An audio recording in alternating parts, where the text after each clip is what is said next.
It is time for Jameson Choose Your Lineup. That's right, it's time to choose your lineup, brought to you by our friends at Jameson. Join our unofficial call to try to get pro football to Dublin. Just visit jamesonsports.com for more information. I got a quarterback and 3 flex plays that can help you win your Week 5 matchup. We start with the aforementioned Daniel Jones. Danny Dimes going up against the Bengals very quietly. At least 18 fantasy points in 3 of the past 4 for Daniel Jones. Bengals defense, we've talked about a lot this show. They allow the 4th most fantasy points to quarterbacks. I have Jones as a top 12 play this week. How about proud Fantasy Life investor Austin Ekeler? Okay, he's very quietly had double-digit fantasy points in every game this year, and the Commanders, my beloved Commanders, are the 3rd biggest underdog this week. Baltimore, top 10 in terms of most receiving yards allowed to opposing running backs. They have a very good run defense. Might be tough sledding for Brian Robinson, and it's much more of an Austin Ekeler game this weekend. How about Darnell Mooney? We heard Kirk Cousins talking about his wide receiver earlier in the show.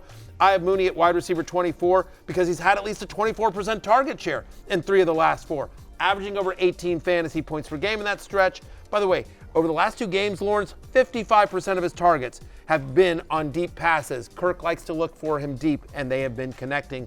And finally, I'm going back to the Commanders at tight end. Zach Ertz, very quietly, leads the team in red zone targets. He's 2nd overall in targets.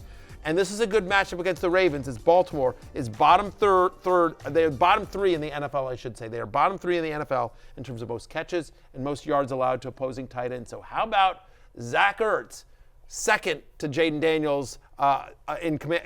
Terry McLaurin gets the most targets, but Zach Ertz is the guy he looks for the 2nd most on a team and a game in which they're going to have to throw, as we talked about. They are underdogs in this one. Hey, it's Matthew Berry from NBCSports.com and Rotoworld.com, and I want to thank you so much for watching whatever it is you just watched, or if nothing else, being too lazy to click out of the autoplay after this video started, after whatever it is you actually wanted to watch finished. But now that you're here, I'd like to take a moment here to ask you respectfully now, okay? I'm asking you respectfully to subscribe to the NFL on NBC YouTube channel. You'll get the latest Roto-World fantasy news headlines, all sorts of great shows, including my own Fantasy Football Happy Hour. So go subscribe now. Again, I'm asking respectfully.